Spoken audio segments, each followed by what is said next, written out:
will never, ever get bored of that bite.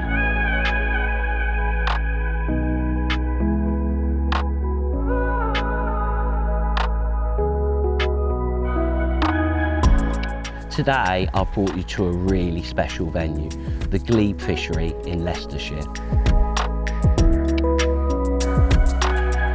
There are 9 lakes here on site and we're sat on Lake 6 today. And what more could you ask for, catching loads of carp in beautiful surroundings.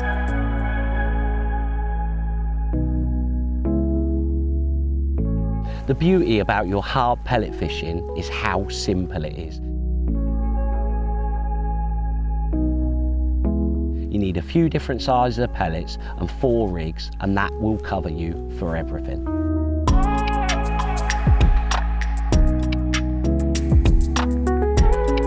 The art of hard pellet fishing is reading the conditions, and I'm going to show you everything that you need to know to help you make the right choices in the future.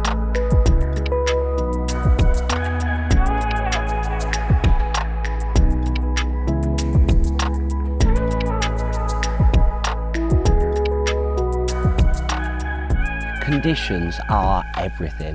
The rigs are dead simple and the bait is dead simple. It all comes down to the conditions. So first up, we've got mugging. On those hot, bright, still, sunny days, this is normally the best way of catching them. Carp absolutely love the sunshine. Anytime that sun comes out, they're like sunbathers on a beach. They're everywhere. And for me, this is the essence of fishing, being able to spot a fish and trying to catch it when they don't always want to feed. And when you get that bite, it's so exciting, really, really rewarding. And I think that's best when you're faced with those conditions. Next up, we've got slapping. When you've got those sunny days and then a bit of wind as well, a little bit of cloud cover, carp absolutely love noise and they're so inquisitive. So going out and just slapping a rig can be really good, and then feeding sometimes, but you've got to work that out on the day. Then next up, we've got long pole on the bottom. Now this one sometimes messes you up with the conditions, because I've been to some venues that are quite deep, it can be really warm, everything looks like it's going to be a mugging stroke shallow day, and you get loads of bites on the bottom. But I've been to other venues and you never catch them like that when it's warm, bright and sunny. It's those windy, overcast, wet days when it really comes into its own. But that long pole on the bottom, especially mid-session, can be really good. And then last up, we've got our short pole. That can be a great way of starting when you get there. Again, with the conditions, if it's overcast, a bit rainy, you can often catch a couple before they back off into the lake. But no matter what the conditions are, even on those hot, bright, still sunny days, them carp, they want to feed later. And when they want to feed, they start coming close to yourself. And you can often have an unbelievable finish to your session or your match, fishing that short pole, and you can often catch some of the biggest fish that are in the lake.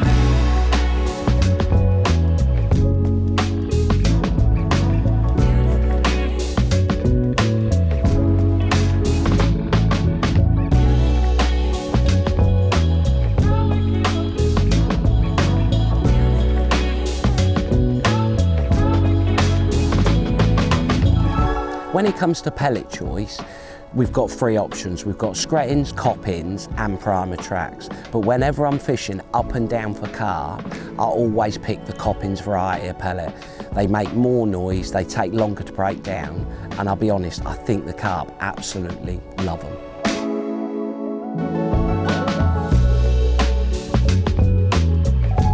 When it comes to your mugging, there are a few things that are definitely going to help. And the first thing is a pair of sunglasses. And what they do, your polarized glasses, is just take away the glare, and it makes the fish just stand out that a little bit more. But if you've only got sort of what I would call white water in front of me, you're still going to really struggle to see them. Whenever you've got the shadow of maybe the trees or the far bank, and it's, you know, that shadow's on the water, it just makes the fish stand out so much more. The next biggest thing you're going to need is patience. And in my mind, I try and have it that when the fish are up and they're sunning themselves, they don't want to eat. So that's what I've got in my mind, and that's what you need, because you might be sat here for 3, 4, 5, 6 minutes and don't see any, and then all of a sudden you see one swim past, flick your rig out, hook it, £6, £8, could be £10, depending on what venue you go to, it could be £20, but then you might not get another opportunity for a good maybe 10, 15, 20 minutes. But when you're working out what you're catching, again, more bearing in mind that the fish don't want to feed, it's a hard skill to master, being able to sit here because you feel like you're not fishing.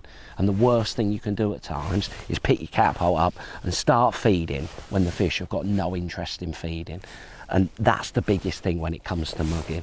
So what you'll see me do when I'm fishing like this is I won't have my pole together, I just hold my hook bait in my hand and I'm just going to sit and wait for an opportunity.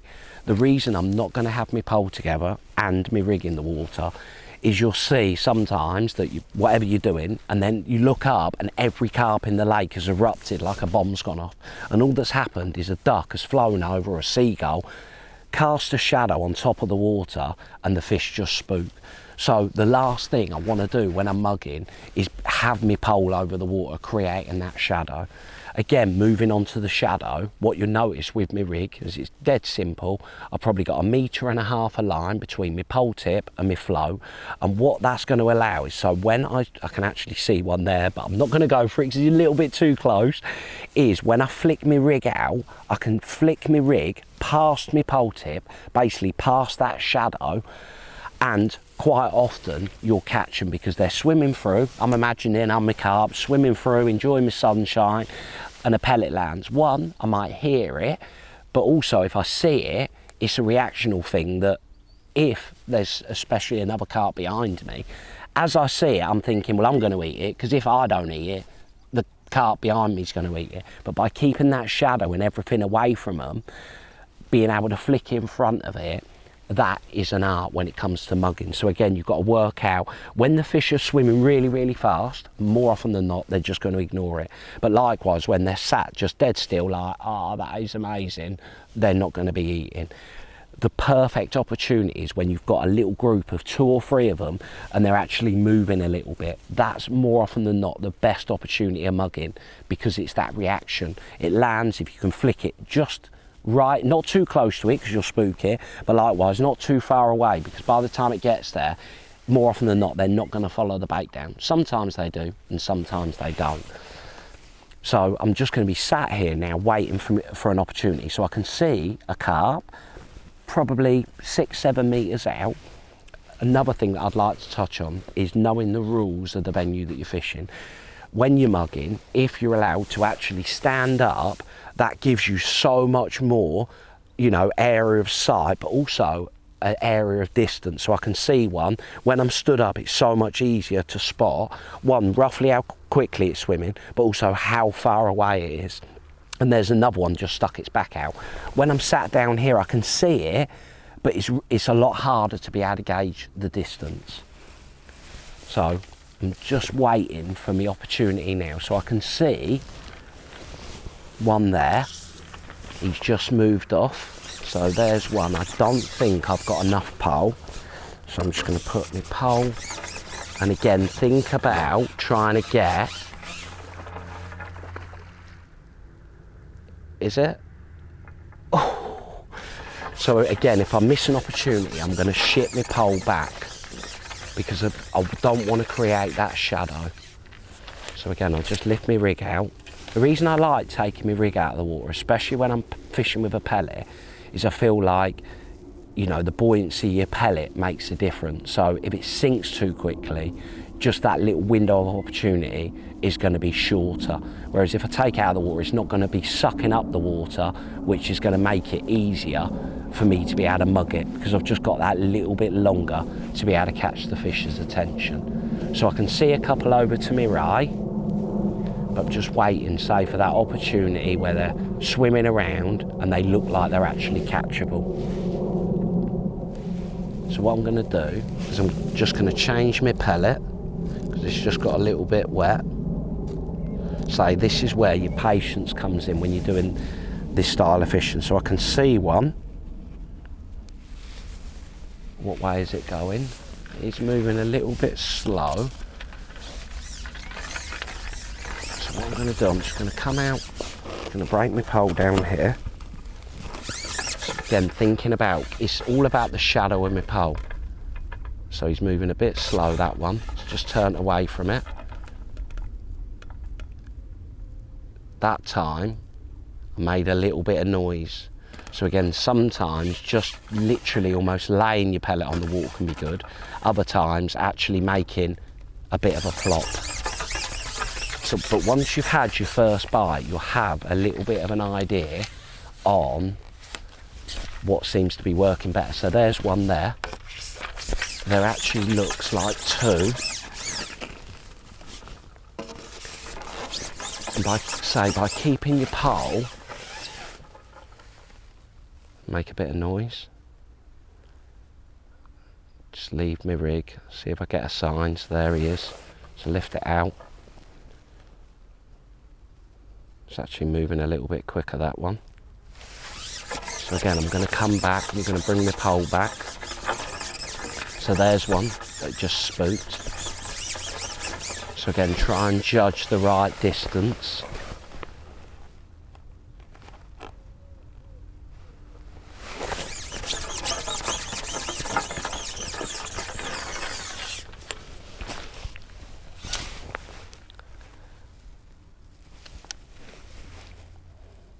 So I'm just going to sit now and say, wait for my opportunity. I can see one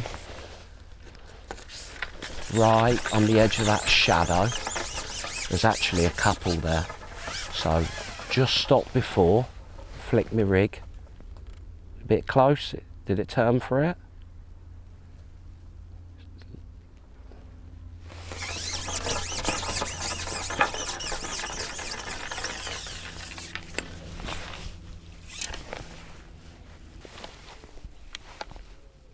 So I'm just sat patiently now waiting for my opportunity. The sun's just gone behind a little bit of a cloud, but looking behind me, again, it's being aware of the conditions. I can see behind me that as soon as it goes sunny again, it's going to stay sunny for a while. So there's one, I can see it. Get my pole together. Where it goes in, it's like it's dark, and then when it goes in the white, you're really going to struggle. I can see, where are you? There you are. There he is, I can see him now. So again, try and get it just in front of it. See if it spots it. Next thing when you're doing this as well is thinking about how much noise. Sometimes dropping your pellet from a little bit of a height makes a difference. So here's one. I'm not too sure, he just swam away from it. So did he like it, didn't he like it? So there's a sign of one as well. So a bit of noise, that sounded lovely. There. I think you heard me say that, that sounded lovely. And again, if it sounds nice to me, it's this noise. When you, it doesn't sound horrible like a stone hitting the water, it sounds like a pellet landing. And it's little things like that that I'm thinking about. Again, when the fish are not feeding, do they want noise, don't they want noise? And that's another little thing that is just working out on the day. So as I'm playing it, I'm looking around all of the time, because sometimes you'll see like a little pod of 2 or 3 and they're nowhere near you, but if you've spotted them, it's just a case of trying to keep an eye on them. Oh. It's a lovely, lovely fish.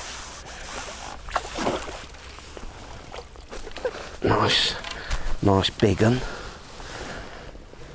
So looking at where he's hooked, if I just grab my disgorger, he's actually hooked in the bottom of the mouth. So lovely fish to start for us. So I'm going to pop him back. Lovely common. So as soon as I've hooked one, again, I'm trying to take on all the information I possibly can. So I've started at about 13 inch. But what I'm going to do is I'm just going to shallow it up so that I'm about 11 inch deep, because if it's hooked right down here, the fish was obviously a lot higher, and I don't want my hook bait to fall, because if there's slack in my rig, it could easily suck it in and blow it out. So that's what I'm thinking. And now I can see another one. This is the biggest thing I'm going to say when you're fishing like this. So it's getting back to that, the art of fishing, being able to spot it. But just because you can see it doesn't always mean you're going to be able to catch it. See, that one is not even moving, so I want to take my pole and break it down, try and break it down away from the fish. And he's hardly moving. Nice little plop. He's looking. Is he going to eat it? No, he's moving a little bit too slow. So again, I'm bringing my pole back, putting it down, just keeping my eye out. That's what's so exciting about this way of fishing. So we've just had a fish, probably £6, and now it's a case of being patient. So I can see one, but he is literally like, I'm just loving this, son, I'm not moving. So it's looking for, when you can spot two together normally, say there's normally an optimum speed as well that they're swimming at. They're normally the ones to be able to have a go for. So I can see one out the corner to my left, see a few, but within range. The only thing is, he looks like he's got a bit of ghost in him, and they're the ones that are like, don't be silly. So I'm just going to stop a little bit shorter. I'm just going to swing it just a little bit more in front of it. So. There. Oh! Missed him! No! He went for it though. So looking behind me, I reckon I've still got another 2 or 3 minutes before that sun goes behind the cloud. We've had a great start. You know, we're only 11 minutes in to our actual fishing, and we've caught one. But it can be deceiving at times when you're doing this. You feel like, well, I'm not actually doing anything. Yes, yep. I'll absolutely love this. What I was going to say, it can be so deceiving at times, because you sat here with your rig in your hand, and even though I've done it so much in the past, I still get bad with my patience, looking down thinking, I'm just wasting time here, I'm wasting time. But all of the time you're getting opportunities where you can see them. You haven't got to force anything. Like if I go out now and start slapping my rig, more so with the conditions, again, there's no wind, the sun's still out. If I start going out and slapping my rig now, creating that shadow over the water, I could just spook everything. Like there's one there now, within sort of 7-8 metres. And this is the biggest thing when it is these type of conditions, is deciding what to do. But for me, all of the time I can see them, I feel like I'm just going to catch them doing this. I don't have to risk anything. Say, looking down, you know, we're only sort of like 14, 15 minutes into our session. We've already caught two. Two for, I'm going to say, both of them average. I don't know, about £6 I would have thought. So we're doing brilliantly. I'm not going to hold them up because they're so lively. I'm going to pop that one back. But yeah, this is the biggest thing about mugging, is patience, depth, but it's the conditions. I'm looking behind me and I can see like a massive cloud and some more cloud, and that's the bit that's always going on in my mind. But say, when you're mugging, this is the biggest thing about it. It's definitely that hunter fishing bit. Like I'm sat here now, when I was playing one I could see one, but now I'm sat here and I can't see any. So that's the bit you've got to work out on the day. What do you do, what don't you do? Still see an odd sign, but looking, biggest thing, conditions.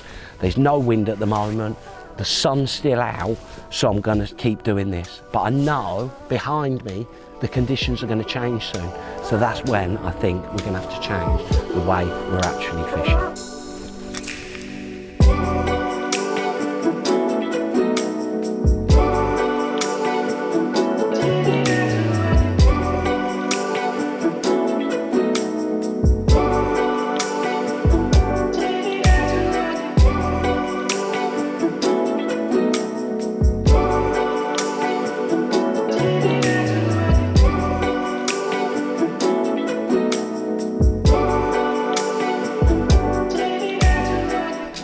got off to a great start mugging, but as you can see, the conditions have changed.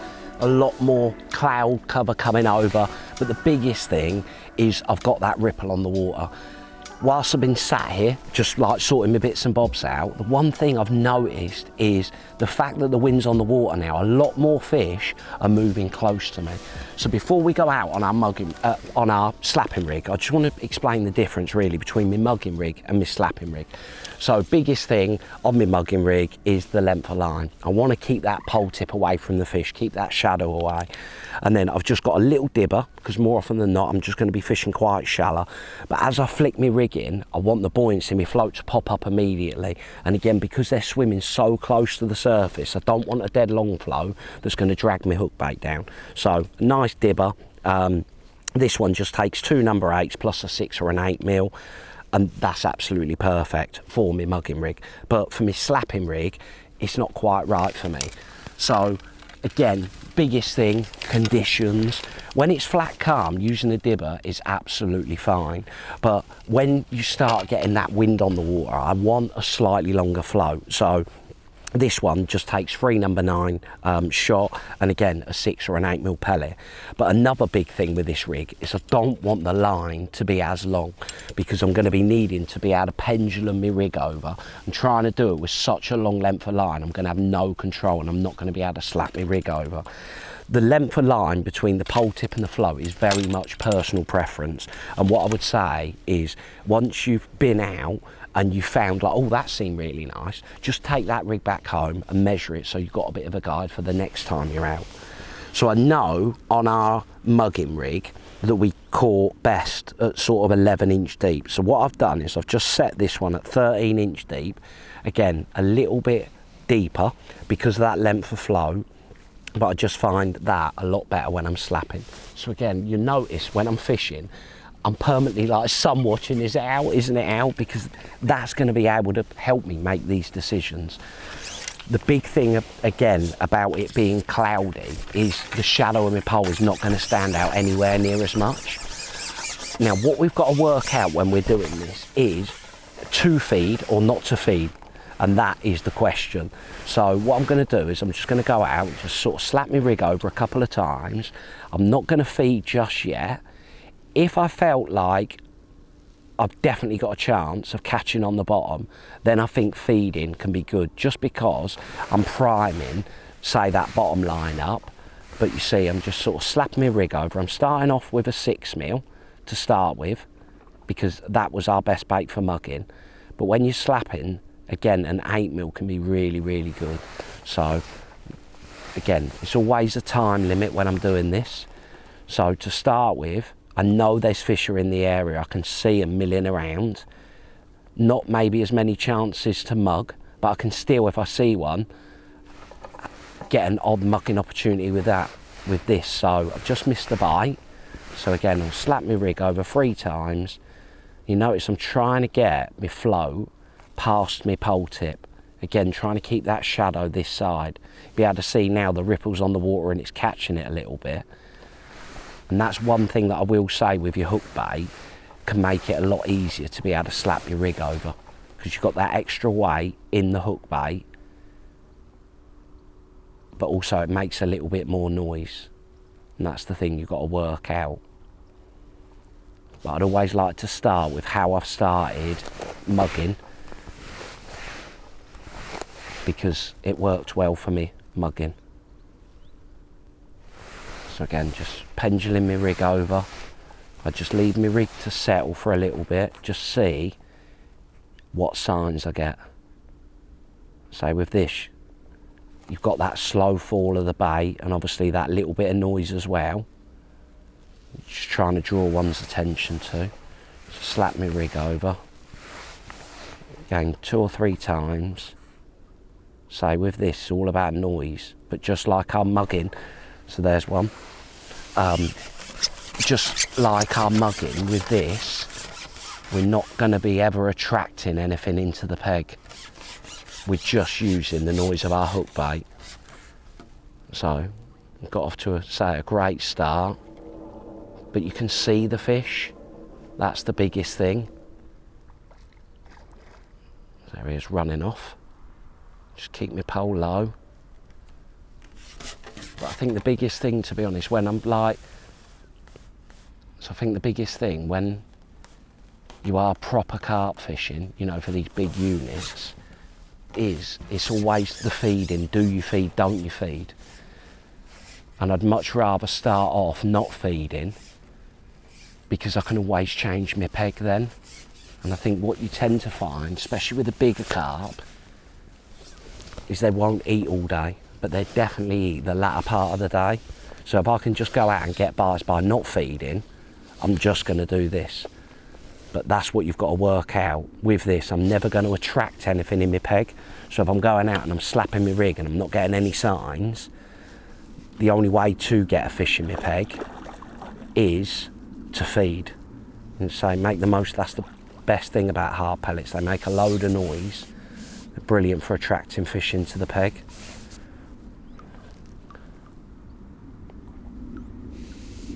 So again, you're not fishing for hundreds and hundreds of bites. So just take your time with the ones that you hook. So just gentle pressure. Just wait for him to pop up. Definitely think with carp, the harder you pull, the harder they pull back. So I just think it's a case of like just gentle pressure. Just try and make everyone count. There's one there. Again, I'm keeping my eyes out all of the time. I think that is your biggest advantage when you're doing this style of fishing. Is what can you see? Trying to let the fish tell you. Like if you can see them, great. You've just got to try and catch one. But if you can't see them, that's when your feeding's really going to come into it.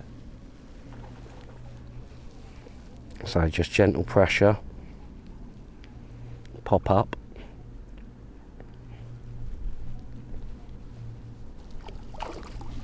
Lovely common. Lovely common to start. So again, they all seem to be around this 6-7 pound mark. Hook smack in the top of the mouth. Again, depth wise, that's the biggest thing. Lovely, lovely fish. We'll see if we can hold him up. He seems to be behaving a little bit, this one. They're absolutely beautiful fish. Just make sure. Look at that. Absolutely gorgeous common. What a fish. Pop him back in.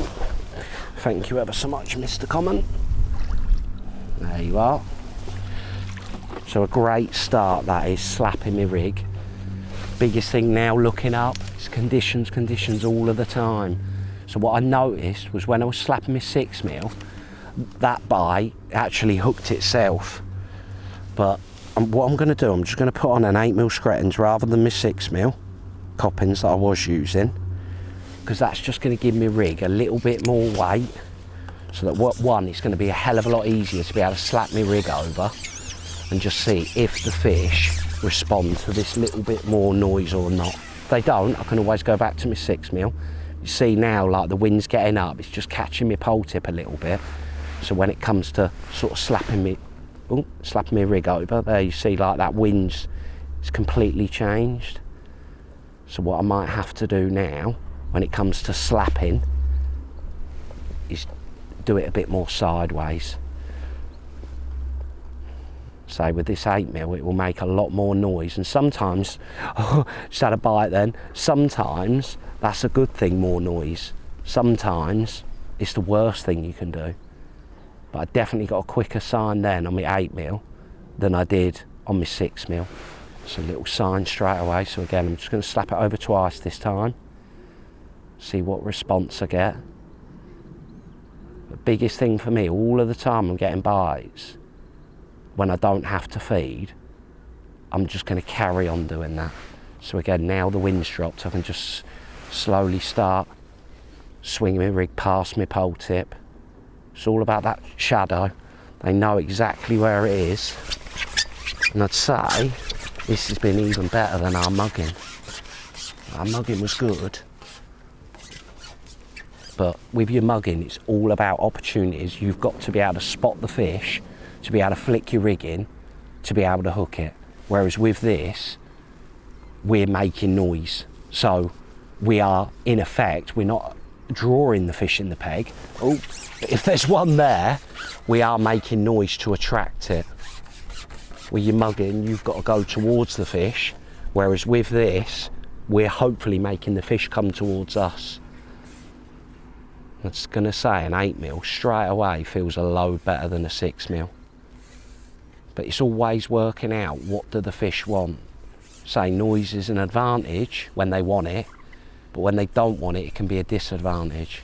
So that's why with your different hook baits, say every venue slightly, oh, I just spooked one that touched me elastic. Every venue slightly different. Some like a bit of noise, some don't like noise. Again, if there's a lot of roach in a venue, you know, an 8mm can be brilliant there as well. But there's always tends to be what I'm going to say is a best hook bait. Lovely mirror this time. Ooh. So again, 2 fish really quickly. The biggest thing at the moment, what I'm happy is I haven't got to try and risk my peg by feeding, so I'm just going to let him calm down and just tuck him up with my hand in the head. Oh. So they're all big fish. So again, hooked in the top of the mouth. Absolutely lovely. Seems like he's behaving. So hold him up. Look at that, stunning fish. Absolutely immaculate. Thank you ever so much.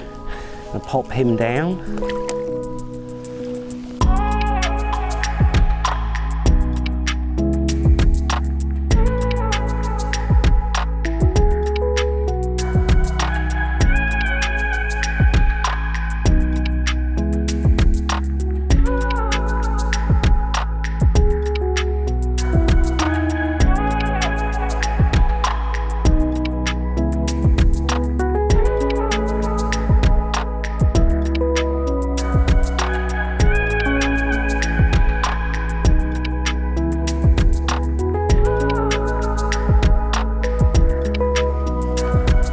Now the long pole, you've always got to be thinking about, do you need to attract them, don't you need to attract them? All of the time you can get bites and you haven't got to feed, just carry on doing that. But there normally comes a point where you have to feed to get the fish into the peg. So starting off on the bottom long, just seeing what signs you get, is normally a consistent way of getting bites on these lakes. You can catch plenty of carp and also some bream as well. So a slightly smaller stamped fish, but I'm going to say that's normal for when you're fishing on the bottom. But the biggest thing is, do I have to get them in my peg? Don't I have to get them in my peg? That's what I'm thinking regarding my feeding. Again, you'll be able to notice the conditions have changed a little bit as well. So a slightly smaller one, but a nice little carp nevertheless. So lovely little stunning mirror. So we're popping back. Say, biggest thing is the conditions. When you've got the cool days, you know, lots of wind, lots of rain, you're shallow fishing, mugging, that's out of the question on those days. And then it becomes pretty much a long pole, short pole day. Another great thing when it comes to fishing on the bottom, are they responding to bait, is what's in my peg at the moment. They're fizzing, and that is a brilliant sign that they're actually eating what I'm feeding. So again, another little telltale sign that feeding is definitely the right thing to do. Rig wise, when I'm fishing like this, because of the depth, sort of like 6.5 foot, I just want to be really positive with this. For me, there's no place for sort of little light strung out rigs. A bit different if it was shallower, you know, 3-4 foot, then you could use a bit more of a strung out rig and sort of lifting and dropping. But I want my rig to be positive, I want it to be stable, I want plenty of float showing, because the bites you're going to get more often than not is it's there and then it's not. So I don't want to be striking and foul hooking fish. I just want to wait for a nice, clean, positive underbite. Again, with that depth, there can be fish, you know, in the upper layers, get an odd little line or an odd little sign.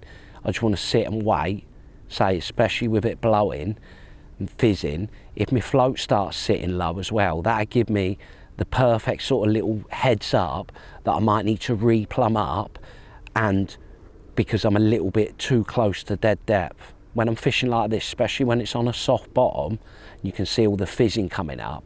I want to be really 1 inch to 2 inches over depth.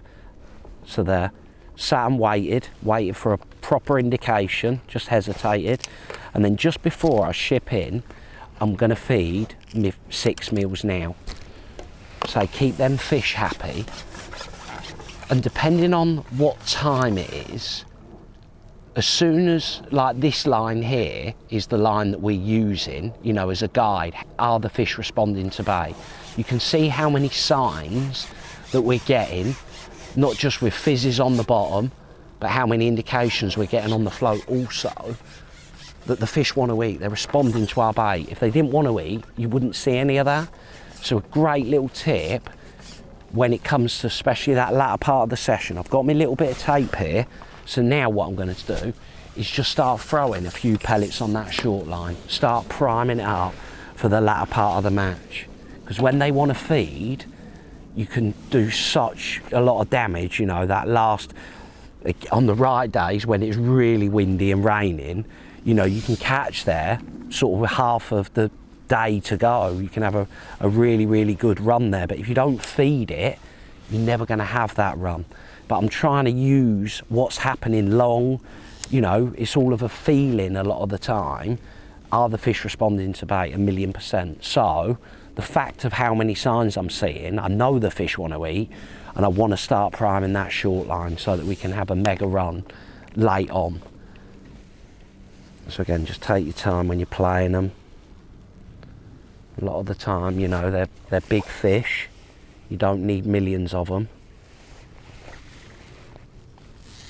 So just gentle pressure. Might just have to stand up. Just, again, to be able to net that one. So again, another lovely common, slightly smaller than our shallow stroke mugging fish. Just pop the hook out. Hold him up, lovely common. Just hold him up. A lovely little common. Absolutely stunning fish here. Beautiful.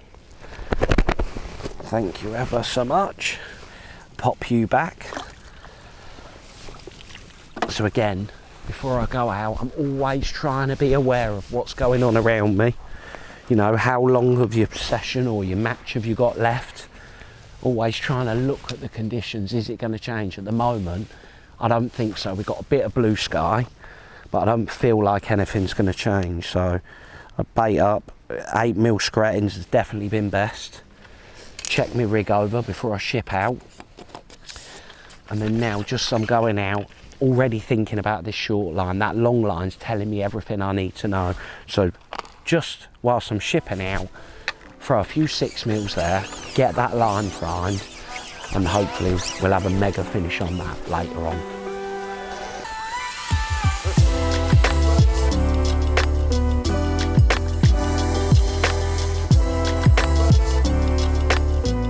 This is the line now where we could go in and do some real damage, and I'm desperate to have a look on it. You might be able to hear in the background, we've got a bit of thunder going on. So again, today the conditions, we have literally had a bit of everything. So just throw a few 6mm, just hold my float out, just sort of lower it down gently. But on the right days, some days, you know, when it's warm, bright and still, you might get a good 20 minutes, half an hour on it. Other days when the conditions allow, this line can be unbelievable. So that, I think, shows the importance of when we was fishing long, not just getting tunnel visioned into what we were doing there, by shipping out, and when we're shipping back, just throwing a few pellets there, we've already got some fish lined up. And that's one of the biggest things about hard pellets. You don't have to feed loads to drag the fish in the peg. Biggest thing what they give you is that noise element. That noise doesn't sound very nice, but this is the thing. Every day it's changeable conditions. Summertime, you're going to be getting, you know, these thunderstorms. So as long as we don't see any lightning, we're absolutely fine. But yeah, this line is unbelievable. When they, especially on venues like this, when they rock up on this short line, it's like you think, where have you been all day? But when they want to eat, this is where they come to eat. Short and in the edge. The other nice thing about short, unlike your long line, where you're going to be getting that fizz in, you know, and they dig the bottom out, and at times they can be quite difficult to catch. More often than not on this short line, you're getting onto that harder bottom where you can be more aggressive with your bait, and they're a lot easier to catch. So definitely not the biggest fish in the Glebe, but the bite was unbelievable. So again, another lovely common.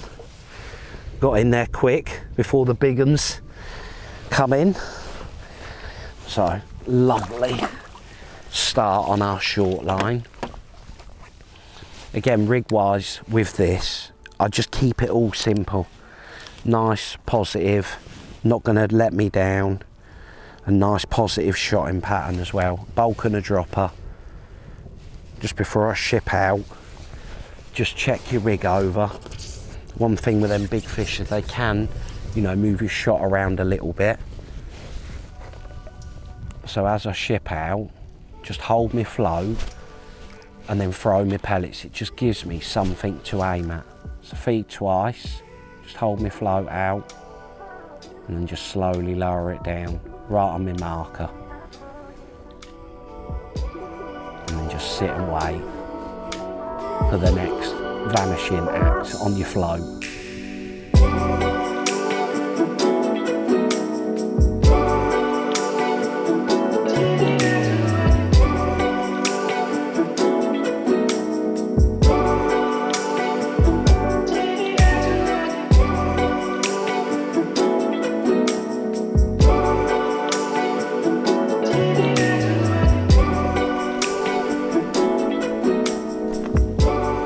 Never ever get bored of that bite. That is just the best feeling to the end of the day. Sat is brilliant.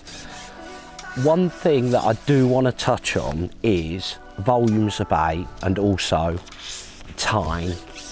So today we have had literally every condition almost imaginable, and when you do start feeding, start cautiously, I would say.